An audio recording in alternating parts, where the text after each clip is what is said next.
नतीजे आ जाए, अब कल क्या होगा? 8 रिपोर्टर लेकर आए हैं चुनाव नतीजों के बाद की पक्की खबर। ये राजस्थान की विधानसभा है और आज इस विधानसभा के सामने सबसे बड़ा सवाल यह है कि सदन का अगला नेता कौन होगा, राजस्थान का अगला मुख्यमंत्री कौन होगा।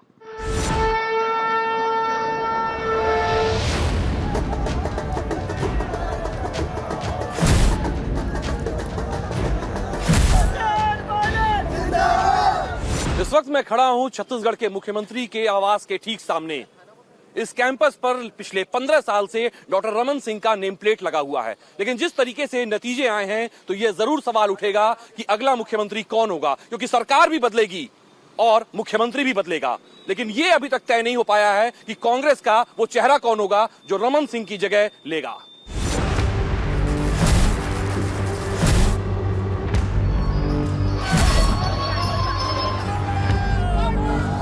मैं हूं उस बंगले के बाहर जिसे सीएम हाउस कहा जाता है, जिसने पिछले 15 सालों में भाजपा का शासन देखा है। लेकिन 2018 के चुनावी नतीजों ने एक साथ कई गणित बदल दिए और इन बदले हुए गणित में सबसे बड़ा सवाल यह है कि मध्य प्रदेश का अगला मुख्यमंत्री कौन होगा।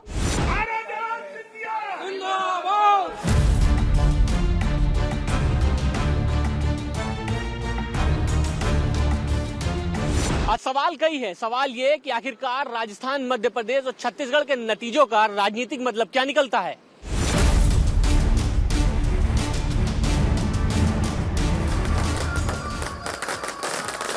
मध्य प्रदेश और राजस्थान जैसे राज्य में जहां की बीजेपी सरकार के खिलाफ एंटी इनकम्बेंसी फैक्टर काम कर रहा था, वहां जोरदार संघर्ष के पीछे आखिर वजह क्या है।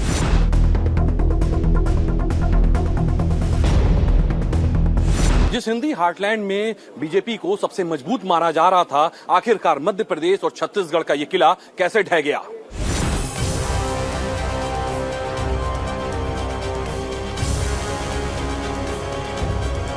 आज हम आपके लिए लेकर आ रहे हैं एक एक खबर, एक एक विश्लेषण कि क्या होने वाला है राजस्थान, छत्तीसगढ़ और मध्य प्रदेश में।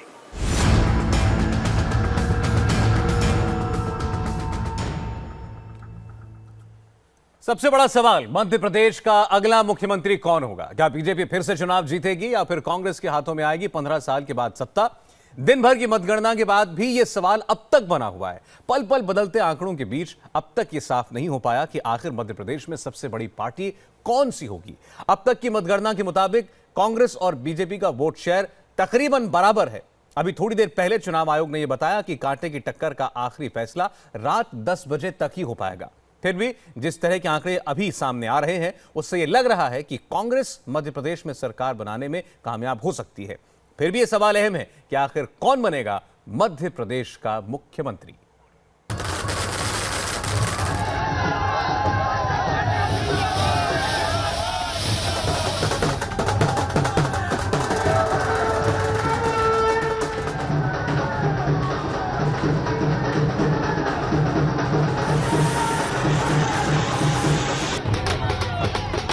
ये तस्वीरें मध्य प्रदेश में बदलती सत्ता का सबूत हैं। इस सदी में मध्य प्रदेश विधानसभा के चुनावी समर में कांग्रेस की ये पहली जीत है और इसलिए जश्न भी जोरदार है।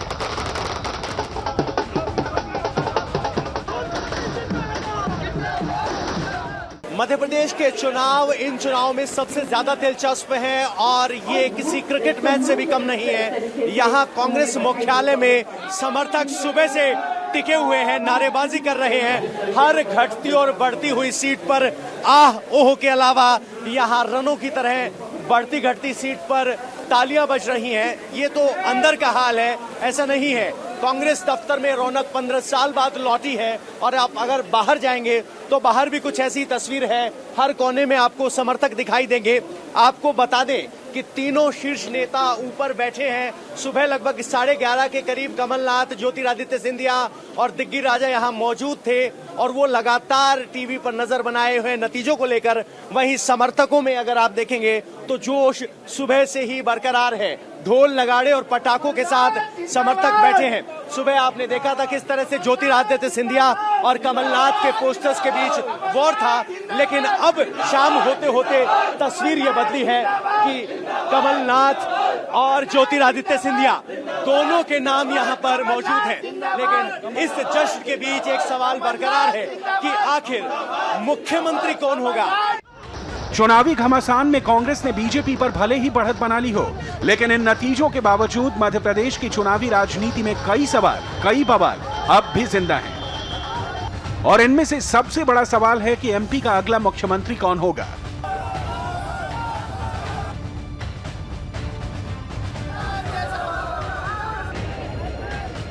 और जो मैंने कहा था कि कांग्रेस की विजय होगी, yes, we are very confident. Will you have to reach out to the BSP and SP? We are going to get full majority, no question about it. क्या आपकी उम्मीदें हैं? कांग्रेस को स्पष्ट बहुमत मिलेगा, इसका मुझे पूरा विश्वास है। तो अगर कांग्रेस को स्पष्ट बहुमत मिलता है तो प्राथमिकता क्या होगी? Thank you. अगर स्पष्ट बहुमत मिलता है, प्राथमिकता प्रदेश की जनता। हम मुख्यमंत्री के पेज पर बात करें, उससे पहले जरूरी है उस चुनावी रण पर चर्चा करना जिसकी जीत और हार ने एक साथ कई बातें तय कर दी हैं। 15 साल से लगातार बीजेपी का शासन, किसानों का बढ़ता गुस्सा, भ्रष्टाचार और बेरोजगारी के गंभीर आरोप। मध्य प्रदेश में शिवराज के खिलाफ लोगों की नाराजगी तो थी ही, लेकिन कांग्रेस के पास उस नाराजगी को भुनाने वाला कोई बड़ा चेहरा सामने नहीं था। मध्य प्रदेश के चुनाव में यह सवाल कई बार उठा कि जंग शिवराज बनाम महाराज की है या फिर बीजेपी के कमल की कांग्रेस के कमलनाथ से टक्कर है। विधानसभा की रेस में कभी आगे कभी पीछे करते करते कांग्रेस उन आंकड़ों तक तो पहुंच गई जहां से वो सरकार बना सकती है, लेकिन चुनाव प्रचार के वक्त से ही पार्टी में इस बात को लेकर उठापटक थी कि अगर कांग्रेस चुनाव जीतती है तो मुख्यमंत्री का चेहरा कौन होगा। युवा नेता ज्योतिरादित्य सिंधिया, अनुभवी कमलनाथ या फिर कोई और ये सवाल अब भी जिंदा है। मध्य प्रदेश विधानसभा के चुनावी नतीजे आ रहे हैं तो ये एक राज्य के नतीजे नहीं थे, ये 230 सीटों के नतीजे थे। हर सीट की अलग कहानी, हर सीट का अलग मुद्दा, हर सीट का अलग नतीजा। लेकिन मध्य प्रदेश चुनाव का ना तो कोई बड़ा मुद्दा था और ना ही कोई ऐसा चेहरा जिसे शिवराज सिंह चौहान के सामने खड़ा किया गया हो। कांग्रेस चुनाव लड़ भी रही थी और डर भी रही थी, ना जाने कौन सा दांव गलत पड़ जाए और मध्य प्रदेश का पूरा बना बनाया माहौल बिगड़ जाए।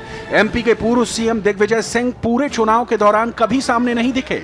उनका ये दर्द कुछ मौकों पर छलकता हुआ भी दिखा। और अब जबकि नतीजे सामने आ चुके हैं, चुनावी समर में जीत हार का फैसला हो चुका है, नई सरकार बनाने की बारी है, तो सवाल यह है कि अब किसके हाथ में आएगी मध्य प्रदेश की कमान। कांग्रेस के अंदर दो नाम अहम हैं, कमलनाथ और ज्योतिरादित्य सिंधिया।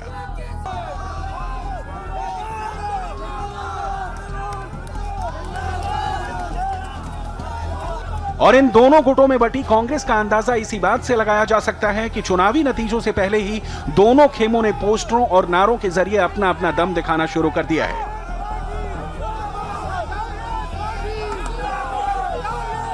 कमलनाथ के समर्थकों ने तो बाकायदा उनकी अगुवाई वाली सरकार बनाने के लिए जनता का धन्यवाद तक कर दिया था। देश का मुख्यमंत्री कैसा हो?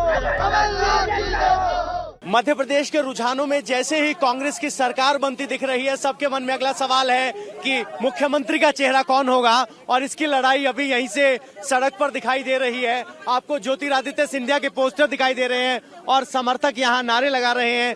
बात यह कि आखिर मुख्यमंत्री कौन होगा, तो उसी का सवाल है। तो जरा हम ये पूछ लेते हैं, जो आप पोस्टर है, क्या अब अगली लड़ाई इस बात को लेकर कि मुख्यमंत्री कौन? नहीं, लड़ाई इस बात को लेकर नहीं है। चाहे आपके सर्वे हो, चाहे पब्लिकों के सर्वे हो, 10 प्रकार के सर्वे आए थे जिसमें ये कहा गया था कि मुख्यमंत्री के रूप में ज्योतिरादित्य सिंधिया को जनता पसंद कर रही है। तो हमारी तो राहुल गांधी जी से मांग है। नेतृत्व तो कमलनाथ का रहा था, तो क्या उन्हें मुख्यमंत्री क्यों नहीं होना चाहिए और सिंधिया को क्यों होना चाहिए? कमलनाथ जी को होना चाहिए, सिंधिया जी, सबकी अलग अलग वो है। युवाओं का जो रुझान है वो ज्योतिरादित्य सिंधिया की तरफ है। पूरे मध्य प्रदेश के युवा चाहता है कि ज्योतिरादित्य सिंधिया जी को मुख्यमंत्री बनाएं। अब सबका ध्यान इस बात की ओर है कि आखिर कैसे मुख्यमंत्री पद उनके नेताओं को मिले। एक तरफ सिंधिया के पोस्टर हैं, वहीं पीछे मुख्यालय पर कमलनाथ के पोस्टर लगाए गए हैं। यानी अब जनता का रुझान आने के बावजूद ये तय नहीं है कि मुख्यमंत्री कौन होगा और नेताओं के समर्थक अपनी अपनी लॉबिंग शुरू कर रहे हैं। वहां आपने सिंधिया देखा, इधर जरा देख लीजिए कमलनाथ गुट। जिस गुटबाजी की अक्सर बात होती है वो अब सीधे सड़क पर सामने दिख रहा है। एक तरफ सिंधिया के पोस्टर हैं तो एक तरफ कमलनाथ के पोस्टर हैं। इतना ही नहीं, एक बड़ा सा पोस्टर वहां पर भी लगाया गया जिसमें कहा गया है मध्य प्रदेश की जनता व कार्यकर्ताओं का धन्यवाद। यानी नतीजे अभी आए नहीं है। आपको क्यों लगता है कि कमलनाथ को मुख्यमंत्री होना चाहिए? कमलनाथ जी हमारे सबसे सीनियर नेता हैं। मध्य प्रदेश को विकास की गंगा बहाई है। उधर जो कह रहे हैं कि सिंधिया होने चाहिए। राहुल गांधी जी हमारे नेता जो देश के हैं, वो जिसको तय कर देंगे वो मध्य प्रदेश का मुख्यमंत्री होगा। क्या कांग्रेस में गुटबाजी है? कांग्रेस एक छत्र है। ये हमें समर्थकों की भावना रहती है, हम अपने नेता का झंडा लेकर। अब सबसे पहले आपको कमलनाथ के बारे में बता देते हैं। फिलहाल कमलनाथ एमपी कांग्रेस के अध्यक्ष हैं। संगठन क्षमता में कमलनाथ को माहिर माना जाता है। कांग्रेस के अनुभवी और विश्वासी नेता हैं कमलनाथ। एमपी चुनाव की पूरी रणनीति कमलनाथ ने तैयार की। मोदी लहर के वक्त भी कमलनाथ चुनाव जीत गए थे। और जो मैंने कहा था कि कांग्रेस की विजय होगी, yes, we are very confident. Will you have to reach out to the BSP and SP? We are going to get full majority, no question about it. Madhya Pradesh के चुनाव में ग्वालियर के सिंधिया राजघराने की अहमियत भी कम नहीं है। ज्योतिरादित्य सिंधिया उसी राजघराने का वो चिराग हैं जो 2014 के मोदी के तूफान में भी कांग्रेस को रोशन करते रहे। ज्योतिरादित्य सिंधिया कांग्रेस की युवा ब्रिगेड का हिस्सा हैं। राहुल गांधी के बेहद करीबी माने जाते हैं। अपने इलाके में अब भी मजबूत पकड़ रखते हैं। एमपी चुनाव की कमान ज्योतिरादित्य के हाथों में ही थी। क्या आपकी उम्मीदें हैं? कांग्रेस को स्पष्ट बहुमत मिलेगा, इसका मुझे पूरा विश्वास है। तो अगर कांग्रेस को स्पष्ट बहुमत मिलता है तो प्राथमिकता क्या होगी? Thank you. अगर स्पष्ट बहुमत मिलता है, प्राथमिकता प्रदेश की जनता। बढ़ते घटते सियासी आंकड़ों के बीच अब नजर विधायक दल की बैठक पर है। कांग्रेस हाईकमान के फैसले पर है कि आखिर वहां तय क्या होता है।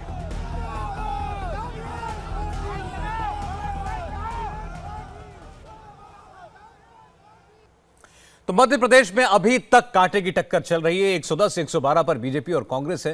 कभी कांग्रेस आगे होती है, कभी बीजेपी। लेकिन राजस्थान में तस्वीर अब करीब करीब साफ हो चुकी है। यहां कांग्रेस सरकार बनाती साफ नजर आ रही है। चुनावी बिसात पर फतेह हासिल करने के बाद अब कांग्रेस के सामने चुनौती उस चेहरे को चुनने की है जो सूबे में सरकार की नुमाइंदगी करेगा, यानी मुख्यमंत्री की कुर्सी पर बैठेगा। दो नाम राजस्थान में चर्चा में है, अशोक गहलोत और सचिन पायलट। अब इनमें से किसका पलड़ा भारी है, कौन सीएम के सिंहासन के ज्यादा करीब है, ये हम आपको बताएंगे। लेकिन बता दें, राजस्थान से ही खबर यह है कि मुख्यमंत्री वसुंधरा राजे थोड़ी देर में गवर्नर से मिलने वाली है। राज्यपाल से मिलकर वो अपना इस्तीफा सौंप सकती हैं। यानी बीजेपी ने अपनी तरफ से इस लड़ाई में हार आखिरकार स्वीकार कर ली है। कई सीटों के नतीजे आने अभी बाकी हैं, लेकिन फासला रुझानों में इतना बढ़ चुका है कि अब बीजेपी ने अपनी बाजी हारी हुई स्वीकार कर ली है।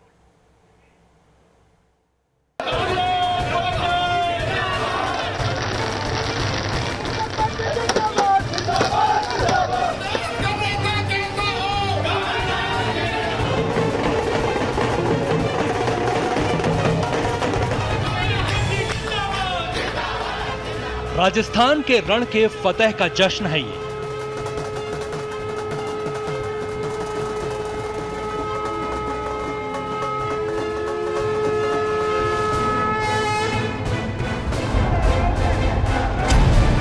सत्ता की जो बागडोर महारानी के मजबूत हाथों में थी, रेगिस्तान की जनता ने उसे छीनकर कांग्रेस के हाथ में पकड़ा दी है।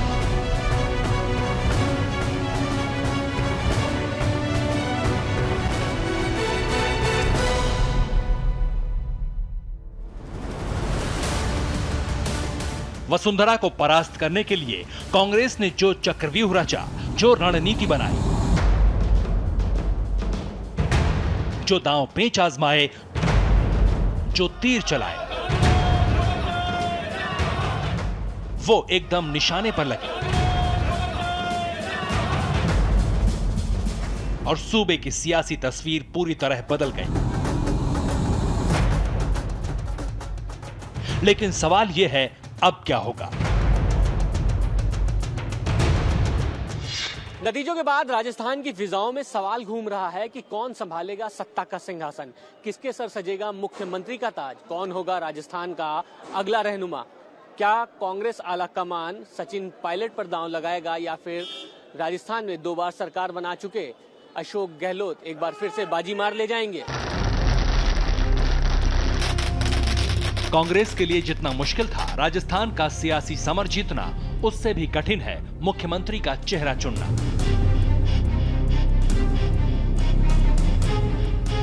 कांग्रेस की दुविधा यही है कि वो किसके नाम पर मुहर लगाए, क्योंकि दोनों का राजस्थान की सियासत में अपना अपना वजूद है।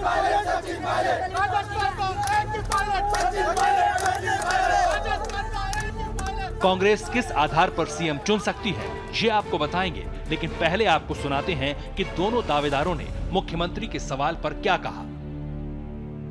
हमारे लिए प्रायोरिटी कोई पद नहीं होना चाहिए। जब मैं खुद बोल रहा हूँ तो सोच के बोल रहा हूँ, किसी नेता के लिए, मेरे लिए भी क्यों नहीं हो, कोई प्रायोरिटी जो है, कोई पद प्रायोरिटी नहीं होना चाहिए। अभी जरूरत है कांग्रेस को हर नेता के काम की, योगदान की। अब उसका योगदान बेस्ट का होगा, ये तय करने का काम हाईकमांड का है। ये काम तय करने का XYZ किसी का नहीं है। बड़ी संख्या में जनता नारे लगा रही है हमारा मुख्यमंत्री कैसा हो, सचिन पायलट जैसा हो। वो तो देखो, ये किसको क्या पद मिलेगा इसका निर्णय कांग्रेस आलाकमान, राहुल गांधी जी, कांग्रेस के विधायक सब लोग बैठ के चर्चा करेंगे। आज का दिन बड़ा निर्णायक है। दिल में चाहे जो हसरतें हों, लेकिन दोनों ही नेताओं ने बेहद सधे अंदाज में गेंद आलाकमान, विधायकों और पार्टी के कार्यकर्ताओं के पाले में डाल दी। राजस्थान में कौन राज करेगा, ये कहना इतना आसान नहीं है। हर कोई जानता है कि राजस्थान कांग्रेस में दो खेमे बटे हुए हैं। एक खेमा जो कि अशोक गहलोत को अपना मुखिया मानता है, तो वहीं दूसरी तरफ एक खेमा सचिन पायलट का है। जैसे तैसे आलाकमान की नसीहत और साथ में हिदायत के बाद ये मामला दबा रहा, लेकिन अब इलेक्शन के रिजल्ट के बाद दोनों ही खेमे के कार्यकर्ता मुखर हो गए हैं। सुबह जब रुझानों में कांग्रेस को बढ़त मिली तो सचिन पायलट के समर्थक सड़कों पर आए, तस्वीर लेकर जश्न मनाने लगे।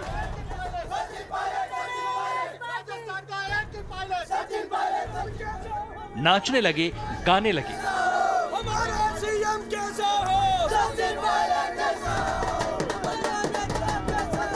सचिन पायलट के हक में नारे बुलंद हो रहे थे।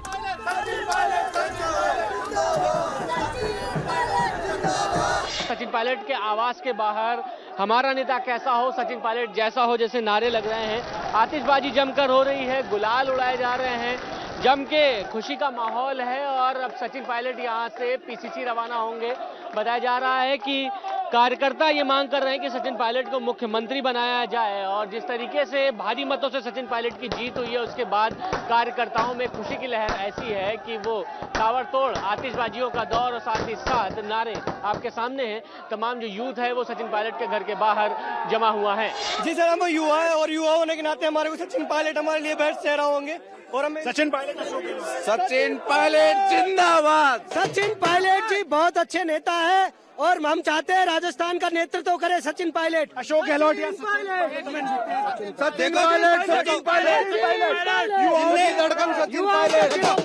पायलट ने 5 वर्ष तक मेहनत की है, खून पसीने बहाए। भारतीय जनता पार्टी के खिलाफ रोड पर आकर, सड़क पर आकर उनने प्रदर्शन किए। उनकी गलत नीतियों के खिलाफ जो भी काम किया है, जो आंदोलन किया है। ढोल बजा रहे हैं आप इस जश्न में।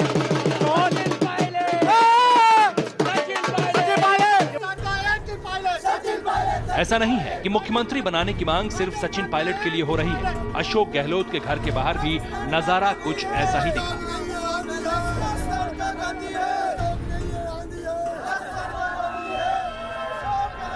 समर्थक जमा है, नारेबाजी इधर भी है।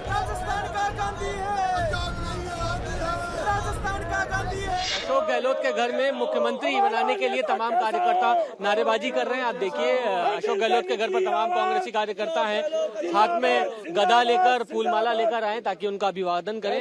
क्या कहेंगे बाबू जी, यहाँ पर क्या कह रहे हैं आप, मुख्यमंत्री किसको चाहते हैं?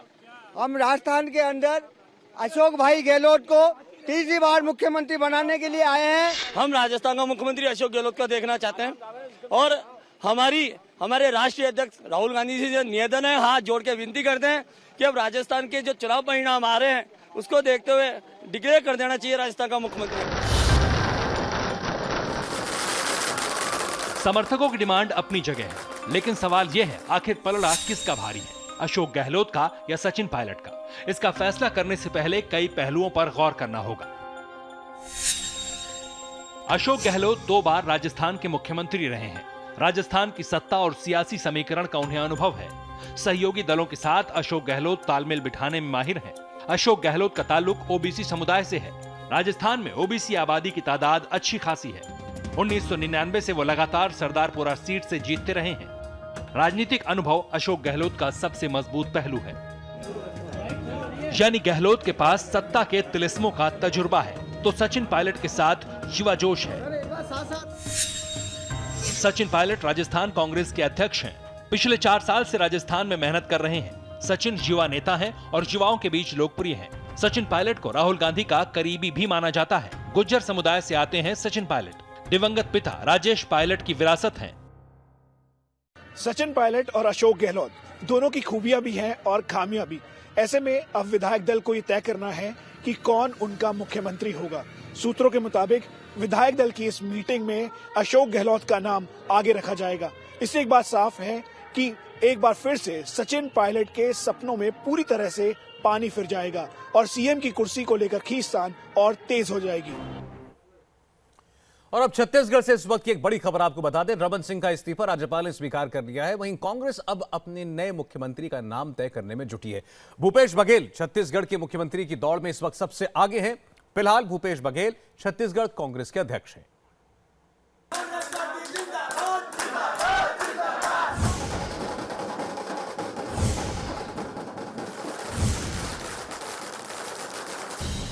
छत्तीसगढ़ बनने के बाद विधानसभा चुनाव में कांग्रेस की यह पहली जीत है। एक तरफ पहली जीत का जश्न है, दूसरी तरफ 15 साल के शासन की विदाई का जनादेश है।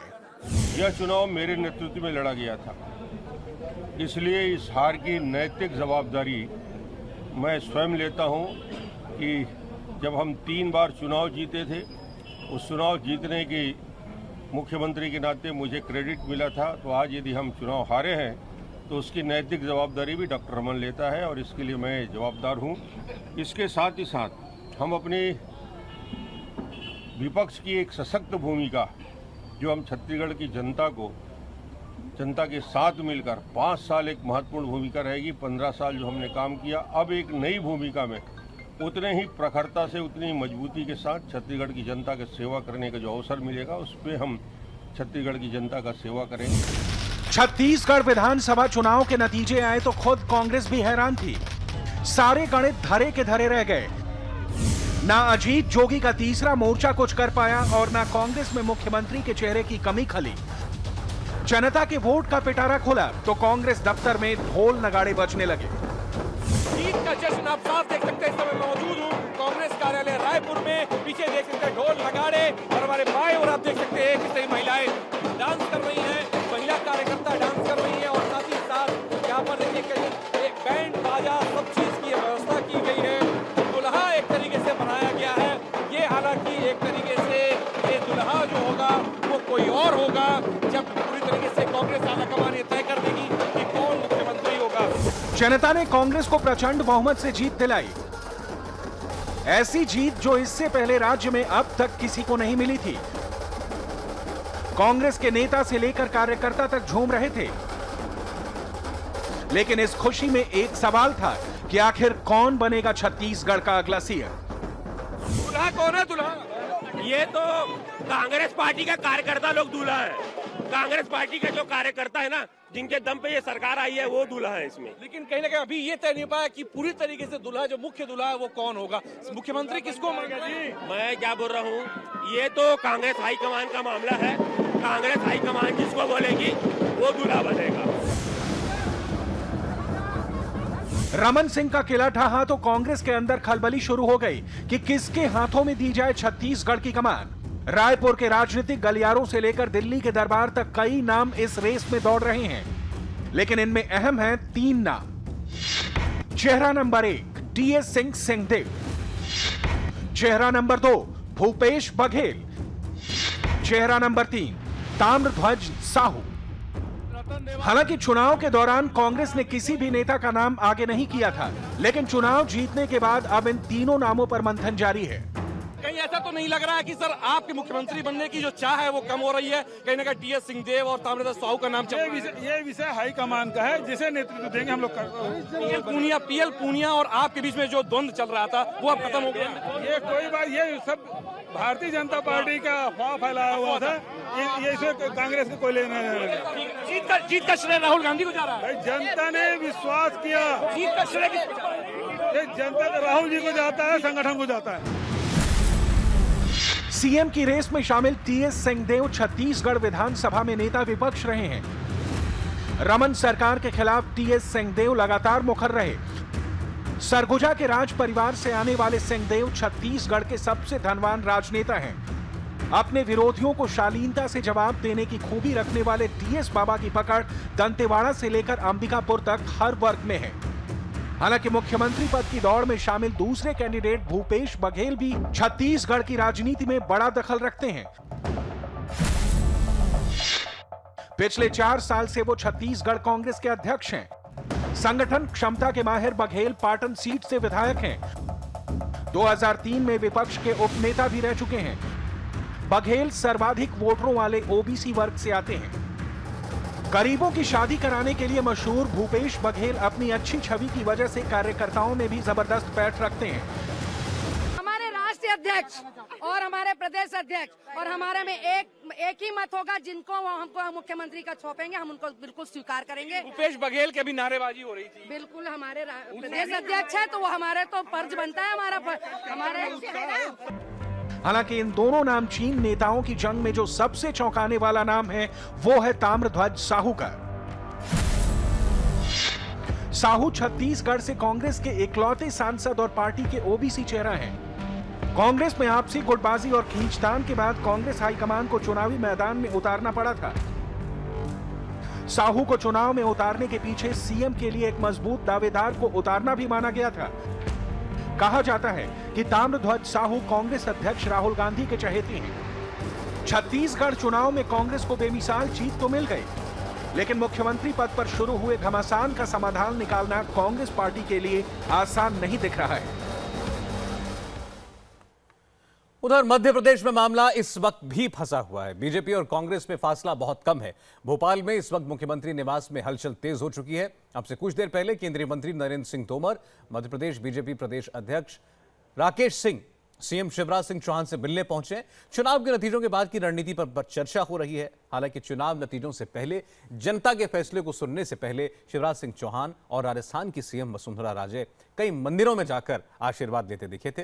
लेकिन चुनाव नतीजों में न तो टोटकों का असर दिखा और न ही गुप्त साधना और अनुष्ठानों का।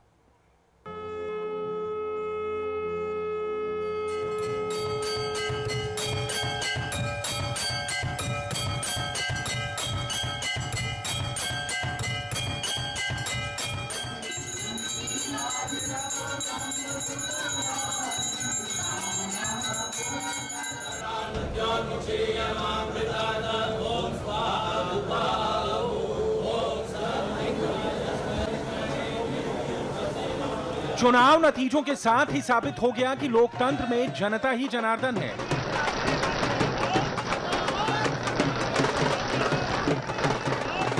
देवी देवताओं का वरदान हो, मंदिर की जोड़ी पर गुप्त साधना हो या फिर टोने टोटके, ये सिर्फ जीत का सहारा हो सकती हैं, मुगालता हो सकती हैं, लेकिन चुनाव में नेताओं की किस्मत पर फाइनल फैसला जनता ही देती है। लोकतंत्र के इस महाअनुष्ठान में ना तंत्र काम आता है ना मंत्र। अगर कुछ काम आता है तो वो है नेताओं का कर्म, जिसका हिसाब जनता रखती है। जीत की मुराद के लिए कहां-कहां नहीं गई सीएम वसुंधरा राजे और कहां-कहां नहीं दौड़े सीएम शिवराज सिंह चौहान, लेकिन रिजल्ट आया तो जैसे वज्रपात हो गया। मंगलवार की सुबह वसुंधरा राजे जीत को सुनिश्चित करने के लिए उस देवी के दरबार के लिए निकली जहां से पिछली बार उन्हें सत्ता की चाबी मिलने से खुशखबरी मिली थी। पिछली बार की तरह वसुंधरा राजे बांसवाड़ा के त्रिपुरा सुंदरी मंदिर पहुंची और 1 घंटे तक वो देवी के सामने बैठी रहीं। बांसवाड़ा के त्रिपुरा सुंदरी मंदिर में वसुंधरा राजे करीब 1 घंटे तक रहीं और यहाँ पर 1 घंटे के दौरान उन्होंने पूजा की, आराधना की। आप देखें ये त्रिपुरा सुंदरी की प्रतिमा है। पहले आकर इन्होंने यहाँ माल्यार्पण किया और उसके बाद नीचे के हिस्से में बैठ गई और नीचे के हिस्से में लगातार वो 1 घंटे तक बैठी रहीं और उस दौरान पंडित भी यहाँ थे, मंत्रोच्चार होता रहा। लाल रंग की साड़ी पहनकर आई थी। कहा जाता है कि लाल रंग, चूंकि आज मंगलवार का दिन है इसलिए उन्होंने ये रंग चुना था। और जिस दौरान वो पूजा कर रही थी कोई बातचीत नहीं हो रही थी? कोई बातचीत हो रही थी किसी? नहीं, किसी से कोई बातचीत नहीं हो रही थी। वो से जुड़ी कोई खबरें जानना चाह रही थी? वो बता रहा? नहीं, कोई कुछ नहीं बता रहा था। मंत्रोच्चार हो रहा था? मंत्रोच्चार कर रही थी, अपने ध्यान में बैठी हुई थी। त्रिपुरा सुंदरी मंदिर की इसी चौखट से पिछली बार वसुंधरा राजे जीत की खबर लेकर निकली थीं, लेकिन इस बार गुप्त साधना पर जनता जनार्दन का फैसला हावी था। मैम क्या कहेंगी? भरोसा है मैम? अभी भी भरोसा है जीत होगी? भरोसा है मैम? हाँ, क्या लग रहा है जीत होगी? भरोसा है मैम? अरे आप राजस्थान की जनता को। तो वसुंधरा राजे सिंधिया ये कह रही हैं कि चिंता करने की जरूरत नहीं है। राजस्थान की जनता ने वसुंधरा राजे के 5 साल के कामकाज को देखकर उन्हें जीत का आशीर्वाद नहीं दिया, और यही वजह है कि त्रिपुरा सुंदरी देवी के सामने की गई साधना इस बार पूरी नहीं हुई। शिवराज सिंह चौहान ने भी जीत के लिए फाइनल दस्तक देवी के उस दरबार में दी थी जहां नेताओं को जीत की गारंटी मिलती है।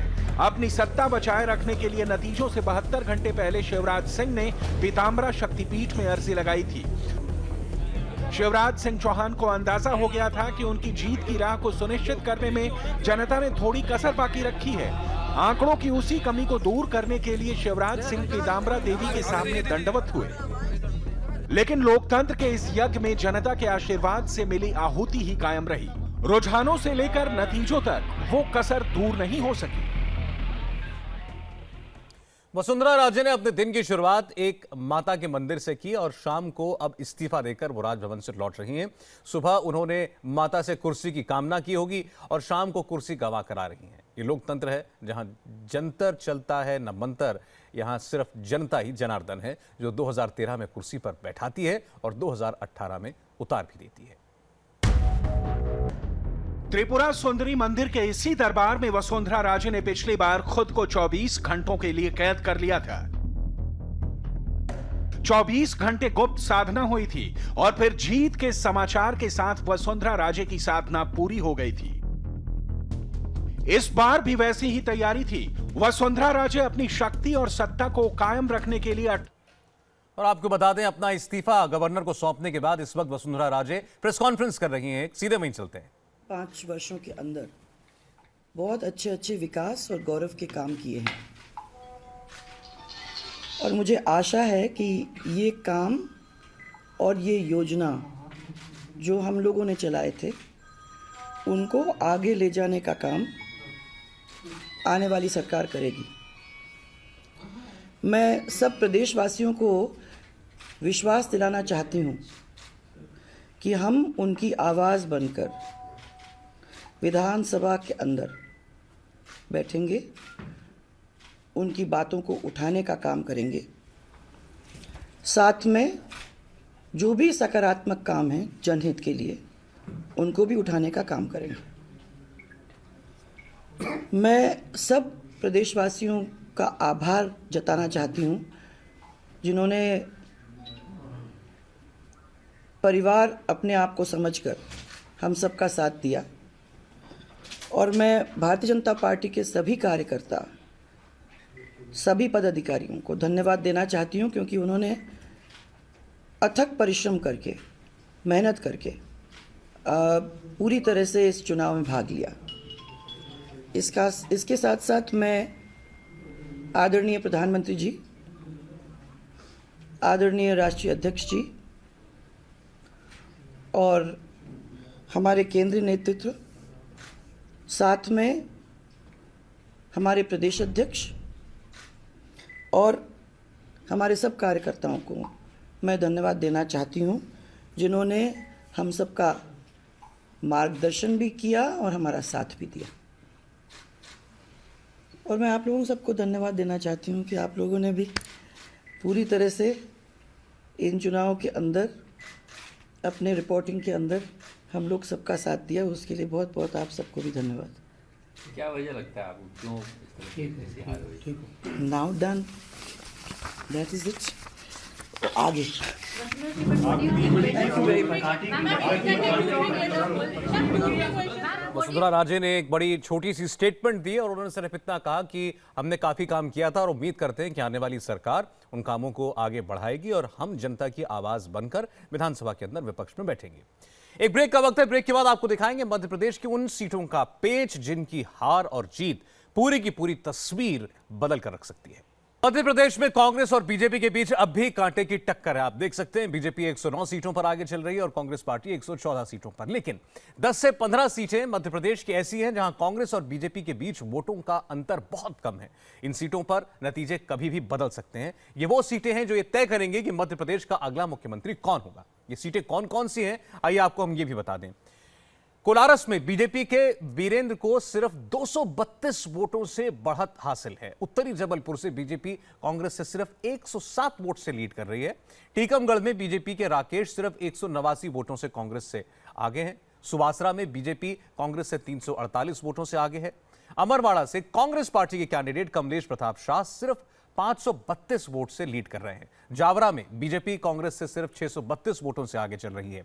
बीना में बीजेपी के महेश राय कांग्रेस से 632 वोटों से आगे हैं। अतेर से कांग्रेस के हेमंत सत्यदेव बीजेपी के उम्मीदवार से सिर्फ 993 वोटों से लीड कर रहे हैं।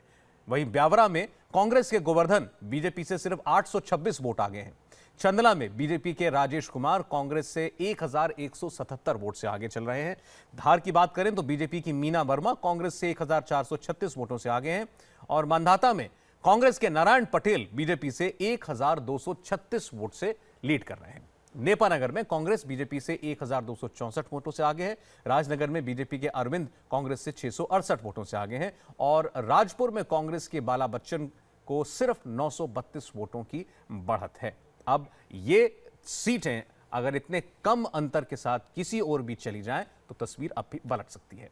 मध्य प्रदेश की पिक्चर अभी बाकी है। इस पर ताजा अपडेट और चुनाव नतीजों का सटीक विश्लेषण इंडिया टीवी के editor in chief Rajat Sharma के साथ ब्रेक के बाद देखिए आज की बात।